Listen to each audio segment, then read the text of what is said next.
তোমার কাছে হাজার অপশন থাকা সত্ত্বেও তুমি জীবনে জাস্ট একজনকে হালভাবে চেয়েছো। তোমার জীবনে হাজার হাজার ব্যাটার অপশন থাকা সত্ত্বেও তুমি আজীবন একজনের প্রতি হালালভাবে আসক্ত থাকতে চেয়েছো। এটা তোমার সততা।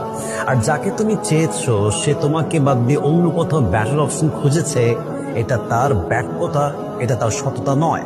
এবং তুমি একটা কথা অলওয়েজ মনে রাখবা, তুমি তোমার সততা দিয়ে একদিন অনেক দূর এগিয়ে যাবে। আল্লাহ তোমাকে অনেক উত্তম কিছু দিবে।